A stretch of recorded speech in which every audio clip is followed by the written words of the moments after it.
I'll be honest, I think if I had watched this movie in my 20s, I think I would have loved it. Having watched it now, there was a moment where I was like, get a job, sir.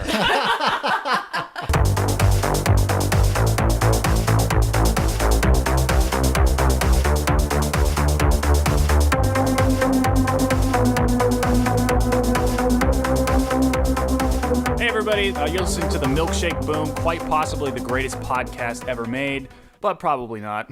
I'm your host, Robert James Haynes. With me as always is Christine Carstairs. Hey Christine. Hello.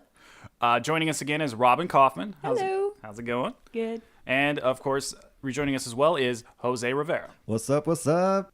And this week we're talking about a movie from 2010, directed by Edgar Wright, starring Michael Cera. It's called Scott Pilgrim versus the World. Now, Jose, this is your pick. Hell yeah, it is. So go ahead and tell us why you decided to bring this movie to us so we could all enjoy it. Well, number one, I fucking love this movie. I am in lesbians with this movie. I really mean it. Basically, I mean, it just caught me at a right time. It's a movie starring 20-somethings, and it caught me when I was 20-something. It just struck every chord correctly. I feel like this movie was tailor-made specifically for me. Now, also, you're an artist. Does it also kind of add to your connection with this film? It certainly does. Everything about it really gets me. It has martial arts. It's got a love story. It looks great. The special effects are great. There's a certain degree of artistic flourishes. It's just a great movie. Jose, do you have any final thoughts that you'd like to, one last pitch before we go into the talk about the movie? Go watch this thing. Seriously, if you're listening to it right now, go watch this movie. Well, with that being said, go ahead and watch Scott Pilgrim versus the World. That way, after the musical interlude, you'll be able to join us with our spoiler-filled discussion. Scott Pilgrim versus the World.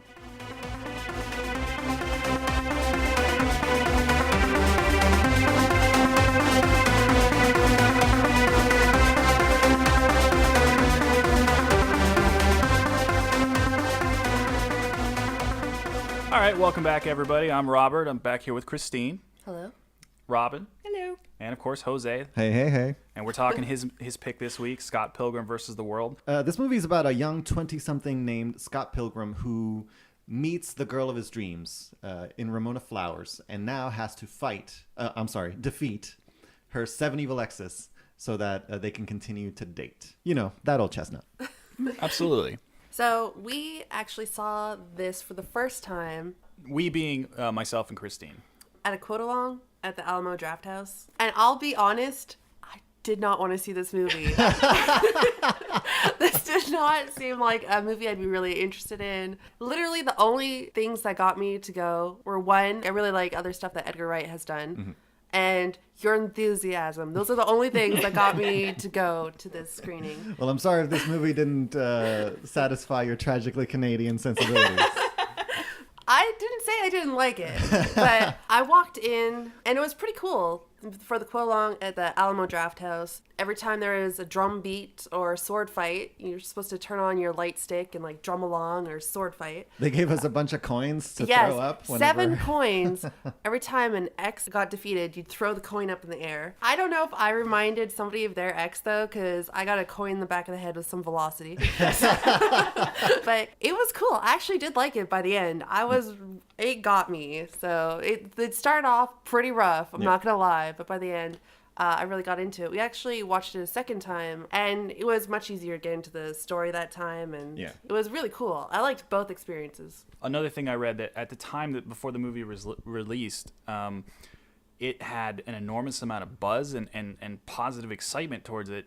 And for whatever reason, then I don't know if they ever figured it out. It just never quite delivered box office-wise. Universal really tried its best to get the word out about this movie.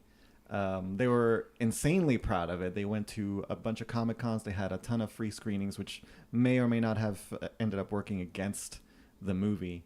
But we can't really pin down any one reason why this movie failed at the box office. There seems to be quite a few many reasons why it did.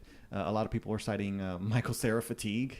I do remember people saying that. Yeah, because I mean he had just done a string of unsuccessful movies. And so people were tired of seeing Michael Cera on screen. I read that it's become more of a cult movie. Yes. It's not. It's coming back. It's such a different kind of film. It really is. It's really... This is a hard sell because there's so many things going on with it. It has such a kinetic energy to it.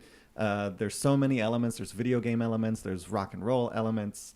There's a love story. There's battles and kung fu and sword fights. Okay, I don't know if you agree with this or not. The pace of this movie is exhausting to me. It's pretty fast, yes. I rewatched this movie last night because I wanted to be as fresh as possible with this. I started writing comments. I gave up. I honestly gave up. And then I took the vaguest of bullet points. I did the same thing. Really? I was like, I can't keep up. I'm just gonna start prepared. I sat at the computer. Oh, she was totally locked in. She's like watching it, and I hear. So, the first thing you see is the Universal Pictures logo done in an 8-bit style with an 8-bit style music. Genius. I love Immediately sets you up for exactly what you're supposed to see. They're having a band practice and they're just openly discussing Scott Pilgrim's love life. Yeah. Because it's ridiculous. Well, he is dating a 17-year-old. Yeah. And he's 22. He's 22, yes. This is some dodgy stuff. It all becomes okay when you find out just a few minutes later that they haven't even held hands. Like, yeah, but he's still dating a 17-year-old. dating is a very loose term. So already this movie's incredibly dark. So they're talking about his girlfriend. They find out she's coming over to listen to their band practice. She comes over. She geeks out over them. They start playing their music. Hardcore geeking out. Which Beck wrote.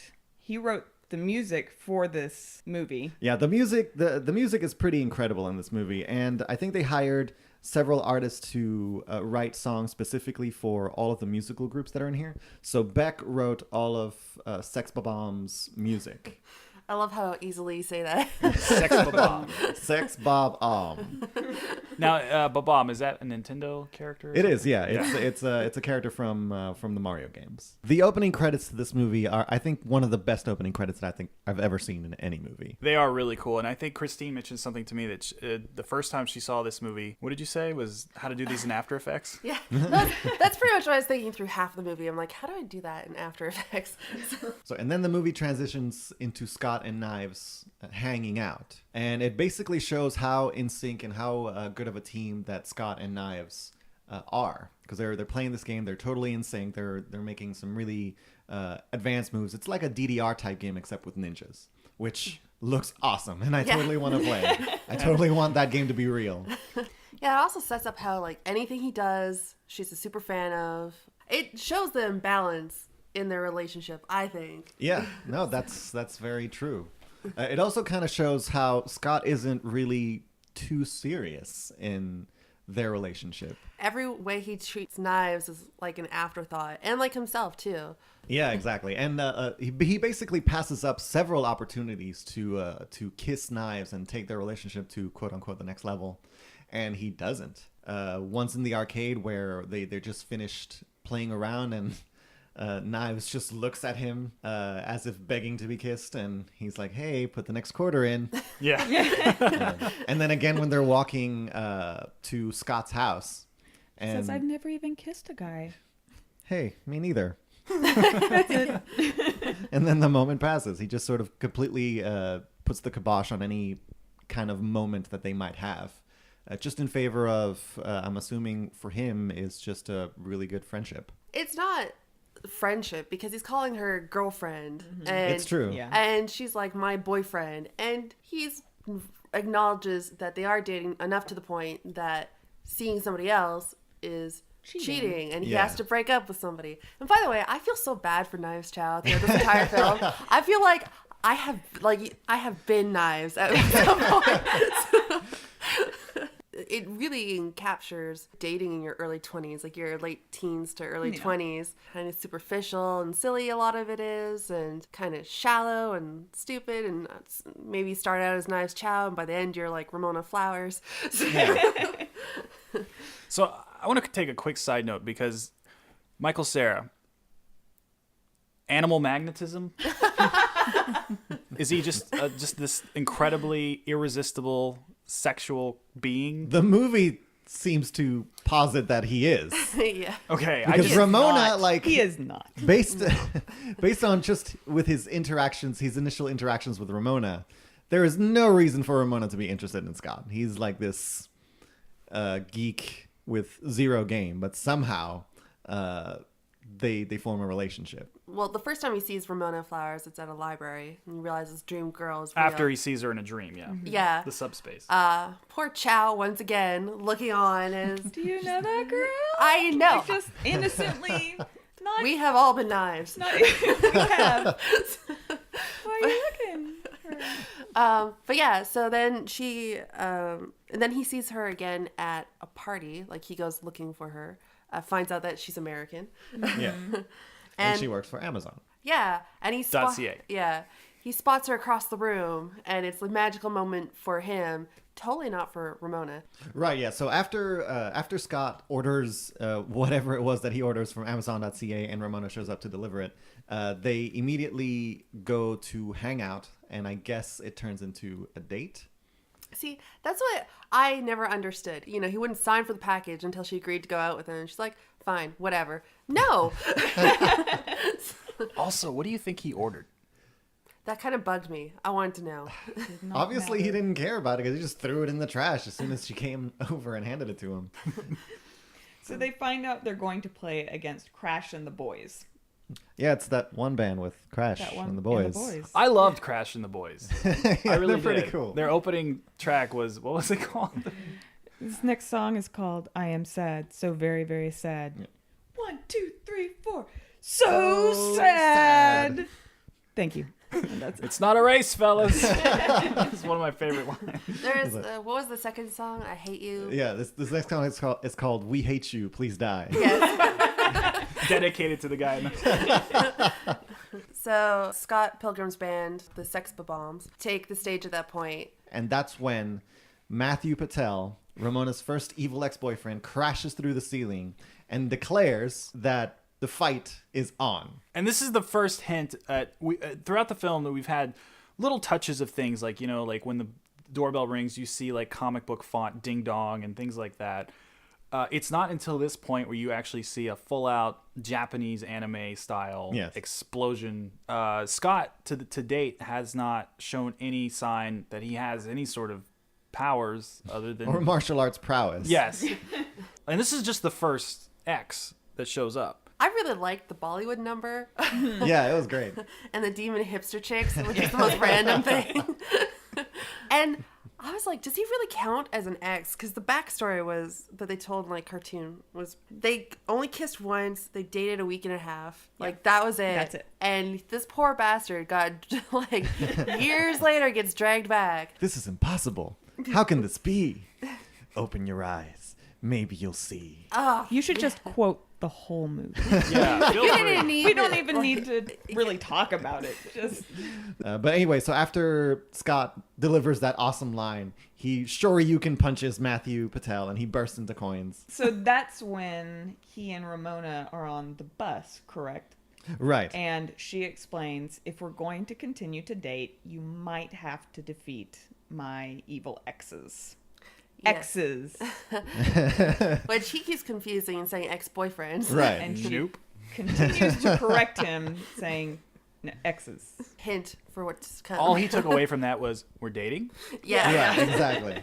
He gets back to his house in a really awesome Seinfeld style entrance. Like the whole sequence is very straight That out of the part- Seinfeld The laugh sitcom. track. Actually annoyed me because I get annoyed at laugh tracks like in general, so that was like ugh. But I did it worked for the film. Laugh tracks suck. Yes, Like they do. it worked perfectly in awful. this. This was like a comment that was awesome, that was hilarious.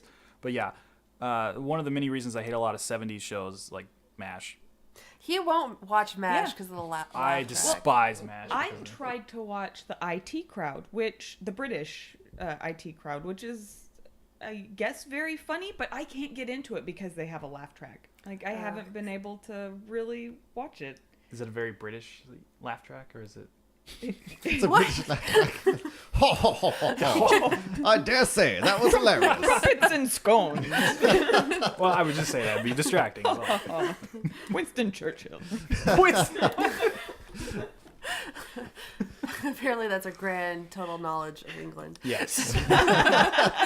Wallace Wells delivers an ultimatum to Scott and says, you have to break up with Knives, that poor, sweet angel that you are stringing along. You have to break up with her. And Scott, of course, is reluctant because it's hard. But It's hard. yeah.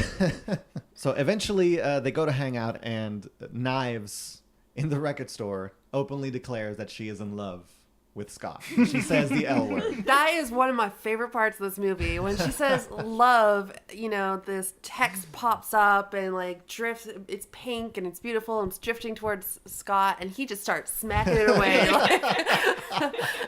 And then right after she says she loves him, he breaks up with her. Knives is sort of isolated. You get a black screen behind her, so all you ever see is her and her reaction, and her heart just breaking to drive the point home. I don't mean to laugh. I'm sorry.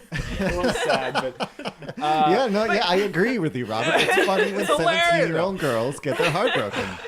well, it kept reminding me of that scene in The Simpsons where Bart kept rewinding and playing forward. Lisa breaks the heart of Ralph Wiggum. Yes. You see that? That's the exact moment his heart rips in half. So that's why it was so funny to me. Oh. But you also get to see how fast Scott gets over it. He Like, doesn't He's care on at a all. bus ride. He's like, oh man, that was awful. And then 2 seconds later, oh, Ramona. Yeah, he starts Yeah. thinking about Ramona. and- Ramona. And Ramona's dyed her hair from pinkish purple to blue, which freaks Scott out. Yeah. If she changes her hair that easily, how easily is she going to change her feelings about him? Mm-hmm. So because he actually likes her, it kind of brings up the feelings that he had when he got dumped. And you find out that he hasn't had a haircut professionally since that big breakup. Yeah. And he's been cutting his own hair since. I think we're tiny bit skipping ahead there with he's spoken to Wallace because Ramona's coming over. And before Wallace leaves, basically he makes a deal with Scott. He's like, if you start bombing out, come find me in 60 minutes. Right, yeah. Go to this movie set because they're shooting in town, and come find me. The reason I wanted to mention that was because before he leaves, at one point, on the screen, you see a Lucas Lee movie. You know, he's like, the first click you're going to hear is me hanging up this phone. The next click is the click of my gun or something like exactly. that. And I just immediately was like, I want to see that movie. I was like that too. I'm like, I know I'd see that movie. There was one poster, like the movie posters, I've actually gone out and found them, but one of them it's just Chris Evans' face. It's covering like 90% of the movie poster, and there's clouds and stuff, and there's a little caption that says, "Kiss me, I'm dying." Oh my God. I love it. So are we to believe that because Lucas Lee is a member of the League of Evil Exes, that since Ramona started dating Scott Pilgrim, that Gideon or Lucas on his own behalf got his film shoot to go to Toronto so he could fight Scott Pilgrim?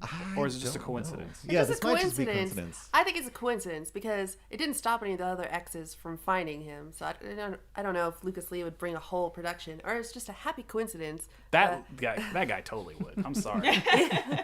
Chris Evans does such a great job as Lucas Lee. He really just sold really it. is.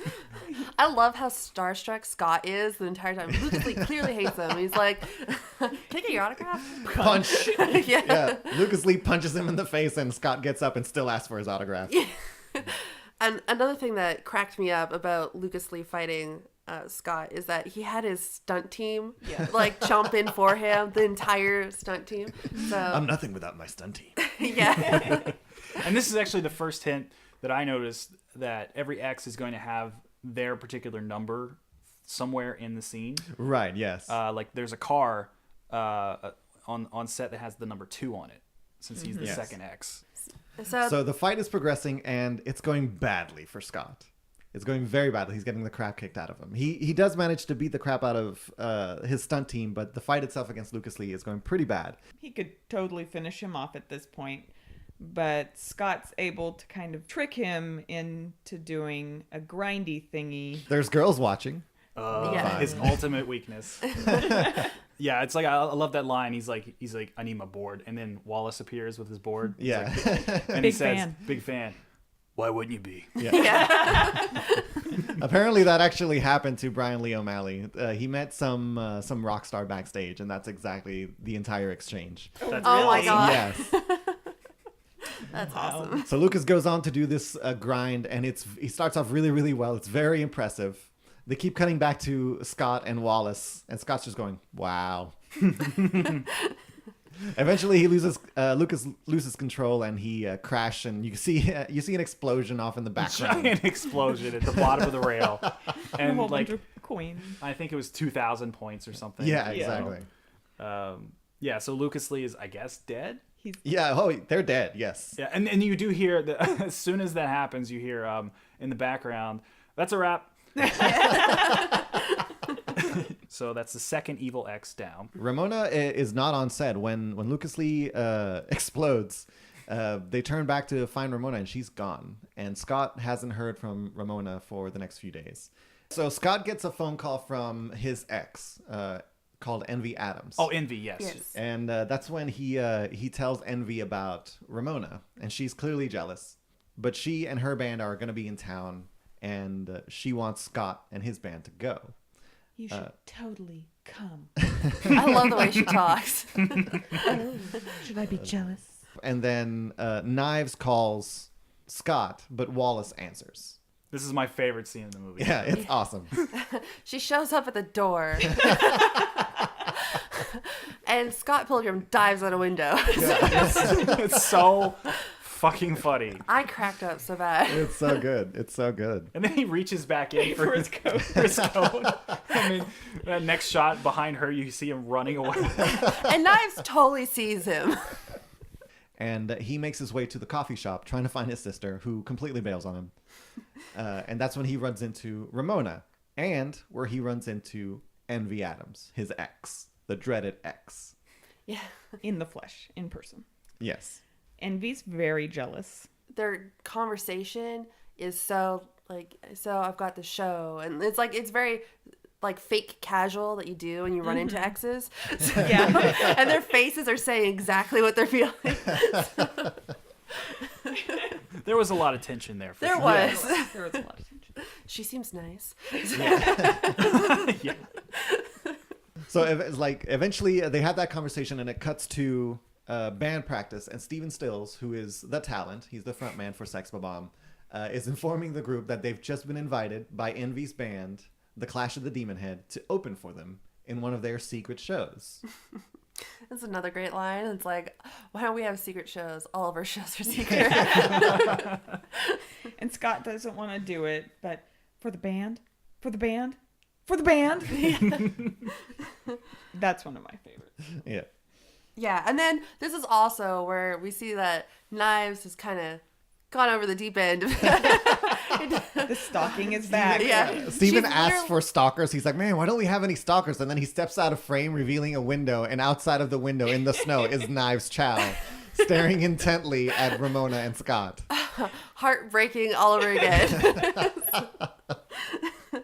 Yeah, and of course, Knives freaks out and does what 17-year-olds or 16-year-olds or, people in that age range tend to do. They get this weird idea in their head. If they become more like the person they likes, then suddenly there'll be some sort of weird transference. So she dyes her hair blue, partially in the front. Yeah. She's tearing down Ramona because she Calls her a fat ass. Yeah, multiple times, and decides to call up young Neil to be his date. They transition into the show, into their opening for the Clash of the Demon Head, and they're terrible. Yeah, they get just really finished their fun. set, and then they go to the bar immediately, and then they ask Ramona if did we suck, and then I she's don't like, know. Did you? She has to go. She knows we suck. So then the Clash of the Demon Head take the stage, and they completely light up the joint.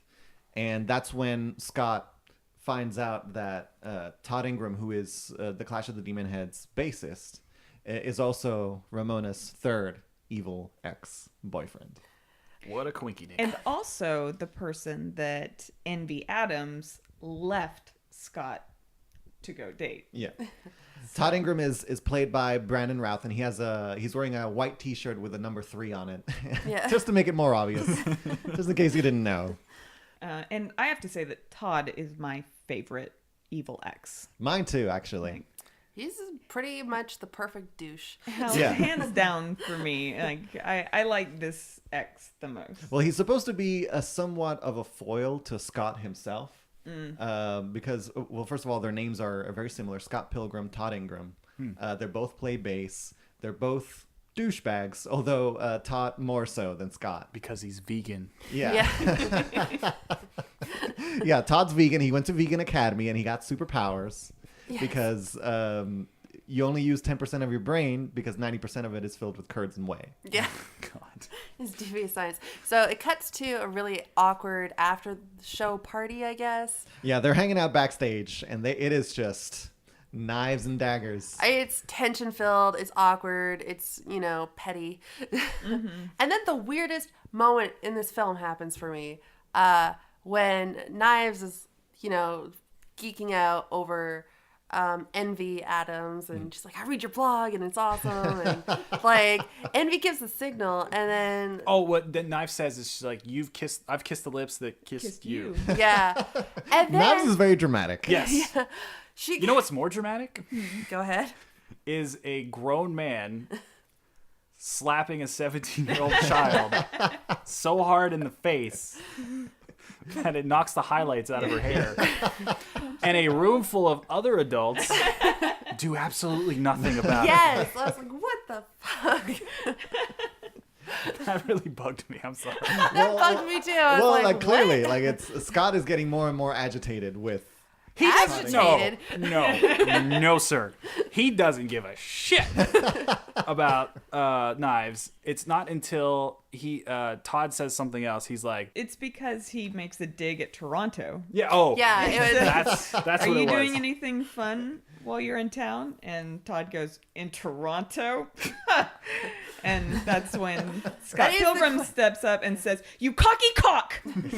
That is the quickest way to incite Canadian rage. That's a true statement. Absolutely a true statement. Most realistic thing in this movie. So then they fight, and Scott doesn't even get a punch thrown in, because then it's revealed that Todd has vegan superpowers. Yeah, he's like a cross between a Super Saiyan and he's like a Super Saiyan vegan. His hair is blonde and spikes up whenever he activates his vegan powers, and he's just ragdolling Scott telekinetically. And I just a quick side note.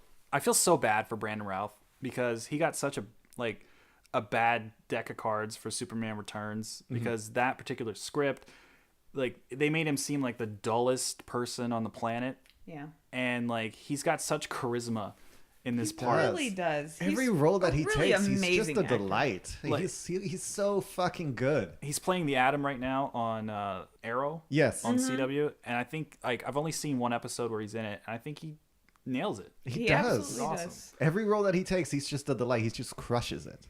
Yeah, so yeah, I just wanted to give Brandon Routh a shout out there. He's doing good. You're doing good work, Brandon. Keep it Yeah, up. buddy. keep it up. I'm glad you're listening. So, This is one of my favorite quotes that happens. Todd Ingram is like, tell it to the cleaning lady on Monday. Oh my god. What? Because you'll be dust by Monday. Because you'll be pulverized in 2 seconds. And the cleaning lady, she cleans up. She does. Dust. She dusts. So what's on Monday? Because it's Friday now. She has the weekends off. So Monday, right? It's like, when you tell a really bad joke and it just won't fucking die. That was that moment. This is also probably my favorite defeat of of an evil X. Yeah. Is that Scott has no chance of Yeah. beating Todd with his vegan superpowers. Yeah, He's yeah, just they- like With his vegan ragdoll. edge. They Yeah. have... he gets knocked through a wall, and then his friends in the band are like, "Scott, we'll be getting pizza later." they totally bail on him. Man, they totally bailing. And then they have that bass battle, which was awesome. Yes. And it shows that Todd is a better bass player because he actually knows how to play bass. Yeah.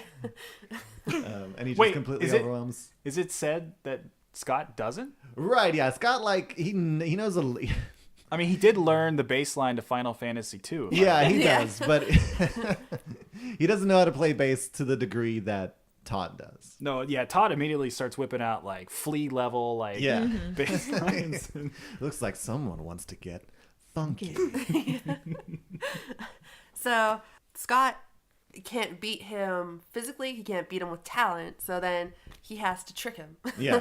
So Yeah, Scott's very sneaky. He's outsmarted a few of these evil exes that he just doesn't have a chance at beating physically.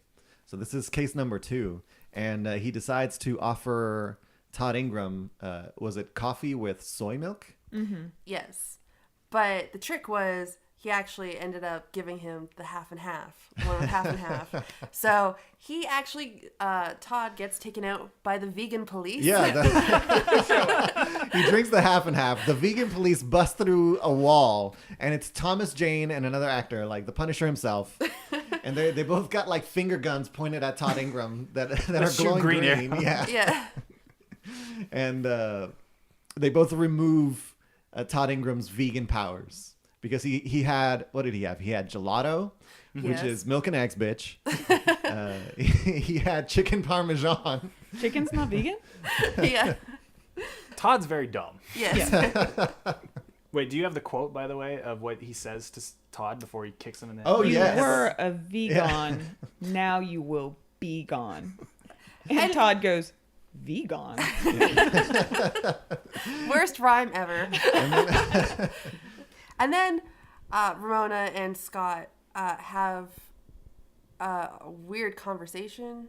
They discuss relationships and how Scott is essentially all of his past relationships. He thinks they ended up all rosy, except for the one with Envy Adams, because he had dated Kim Pine, who is the drummer for Sex Bomb, and is played by Alison Pill, and is amazing. She's so awesome. great. She's so dry, so sarcastic. Yeah.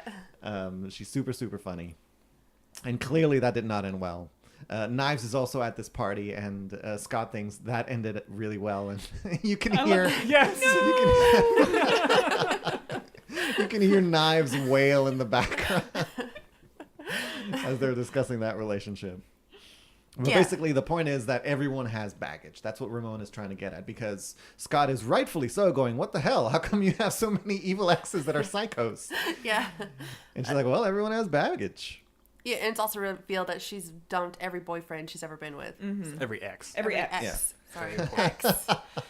And that's very important right now. Especially because this is when the 4th ex shows up. Yes. Yes, that ninja girl whose name is Roxy Richter. Yeah, so it's Roxy, the ex who's bi-curious and bi-furious. But Ramona insists it was a phase, but the ex is here and she's out for vengeance. Ramona was a has-been, Yes. is what they say. And this is the first time Ramona actually steps in and she fights Roxy herself. But then Roxy says, no, this is a league game. Yeah. You can't fight for Scott. I did not like how this ex was defeated. That he defeated the lesbian with an orgasm. Yeah. By tickling the back of her knee.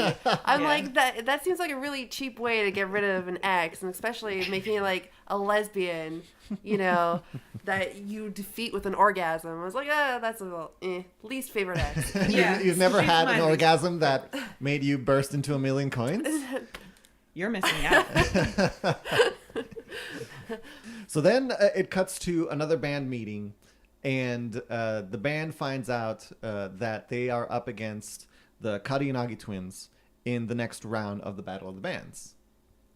And they also find out that Ramona has dated the Kariyanagi twins simultaneously. They are evil exes 5 and 6. Which I started to appreciate because I'm like, this movie's getting a little long, and the fact that they got rid of 2 exes at once, Right. Yeah. I was a fan of. I appreciate it for the brevity of the movie, but again, it's like, that's a weird phase in her life. So basically, they cut to the Battle of the Bands, and they find out that both bands are going to go on stage against each other in an amp versus amp style battle. And this is I think this is probably my favorite sequence in the entire movie. They start playing simultaneously. The song is called Threshold, and it's amazing. And eventually what happens is during the middle of the fight, they see that Ramona is with this douchebag in the crowd, played by Jason Schwartzman. And then that's when Scott finds out that this dude is Gideon. He is G-Man. He is the mastermind behind the League of Evil Exes.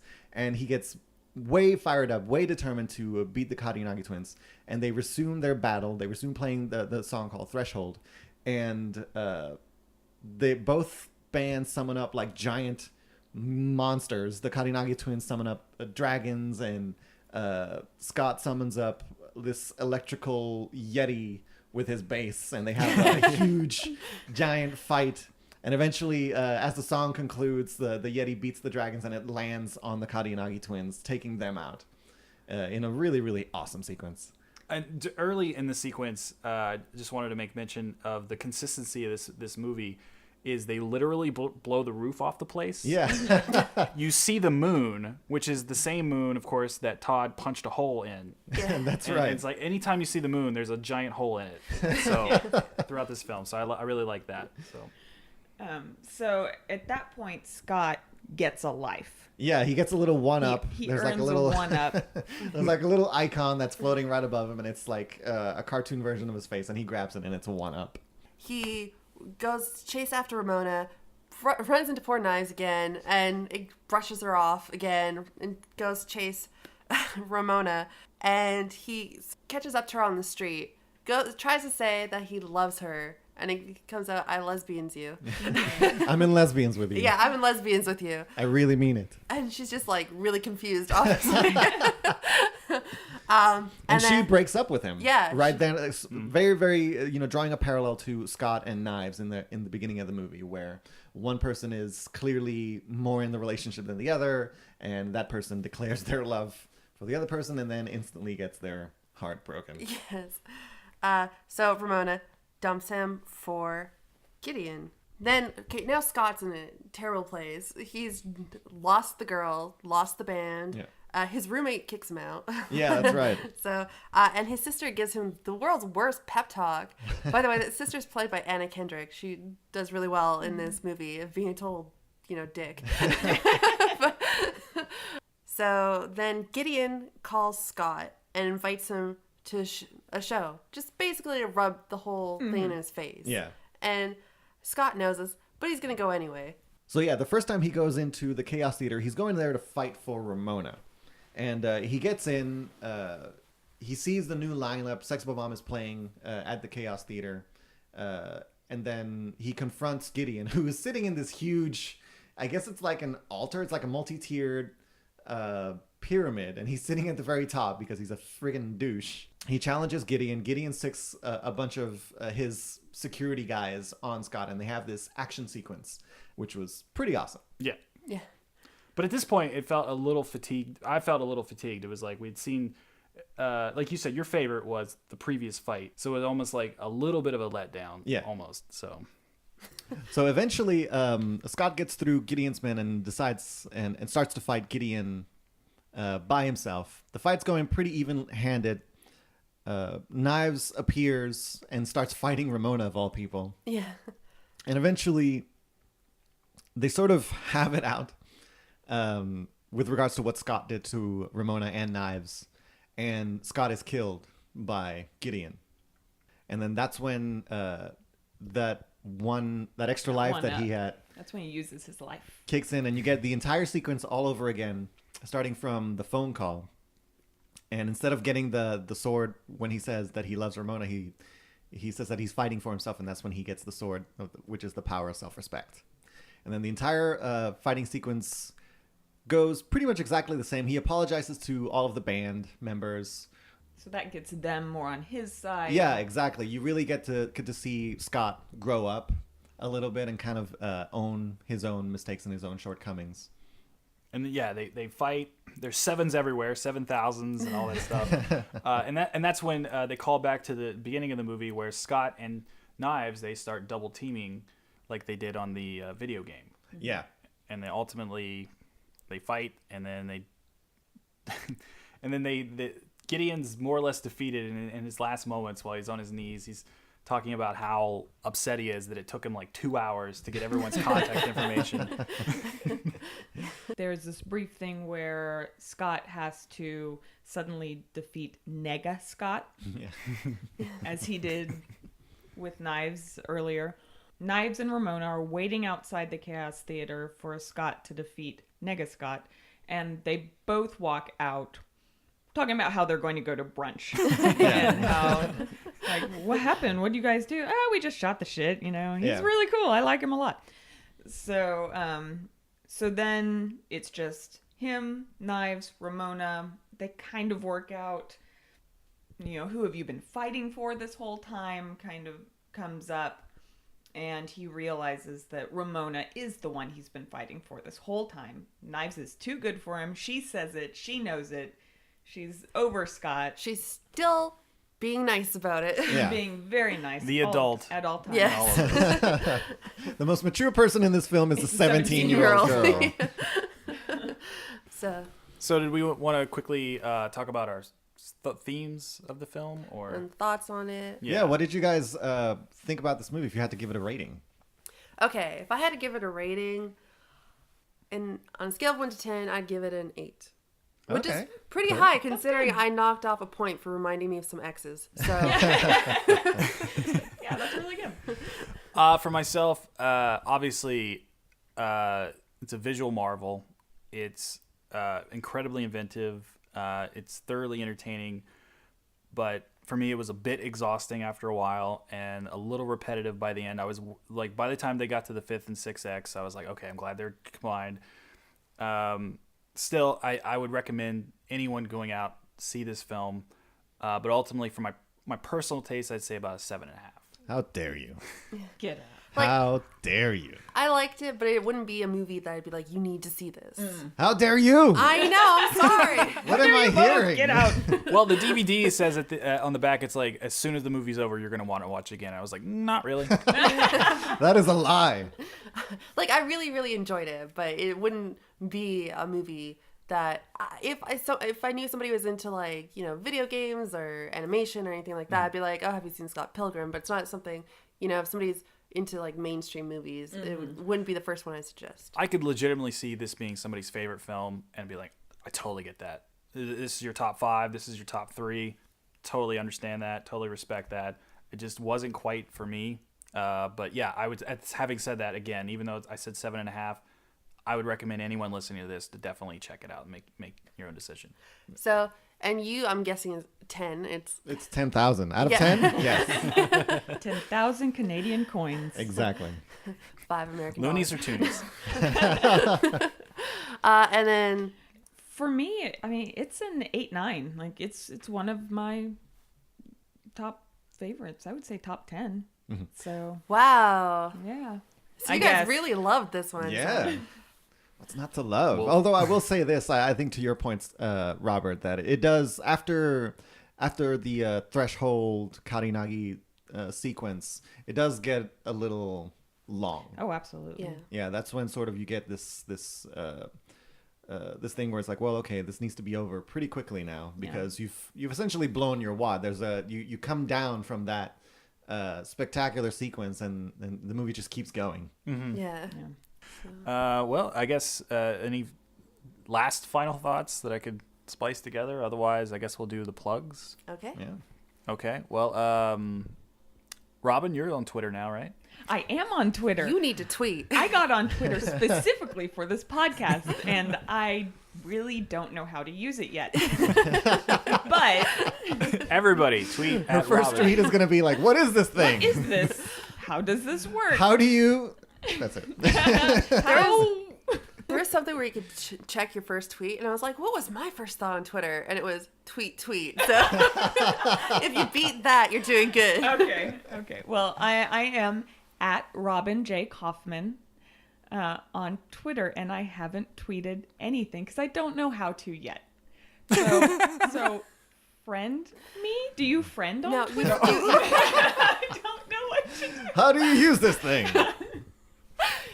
you follow. I'll explain it later. I'll explain it after the show.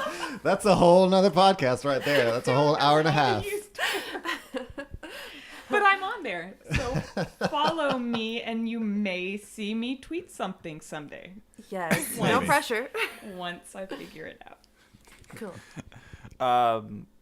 Jose, what about yourself? Well, I'm not on Twitter. I'm not ready to tackle that beast yet.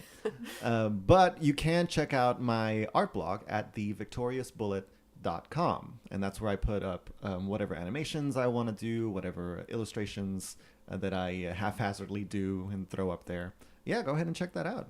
And that's something I forgot to mention in the first podcast is Jose actually designed the logo for the Milkshake Boom. And What's up? so if you're looking Where for... you at? So thank you for that, Jose. And if anyone out there is looking for logo designs, I think, Robin, you also do some design work as well. So yeah, hit them up. They can help you out. They made a fantastic... Jose made a fantastic logo that I think sums up what a milkshake boom looks like. Yes. So, By the way, your instructions for that were so vague. Like a milkshake, like exploding. well, I Boom. didn't want to step on an artist's feet, you know? It's like you would say, okay, so what it's called, and, you know, this is what I'm looking for, like, and then you do your magic. Are we ever going to get the origin story of this concept, or is this just going to be something that you're going to reveal at the very last episode of the Milkshake Boom? I don't want to talk about it right now. But the Milkshake Boom is whatever it wants to be. And we'll be whatever we continue to be until we're not that anymore. Okay. It's and not the podcast we deserve, but it's the one that we need right now. Yes. That's right. And where can people find you? Well, you can follow me on Twitter at Robert J. Haynes, or better yet, you can follow the Milkshake Boom at milkshake_boom. You can also go to our website, themilkshakeboom.com. We have a Facebook account as well. It's facebook.com/ just look up the Milkshake Boom. You'll find us. We tweet what our next episodes are, little facts, things like that. Follow us. We're worth it.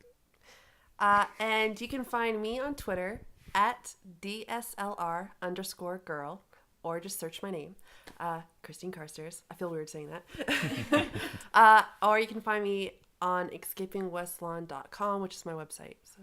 Cool. Okay, well, that's the show, everybody. Yeah.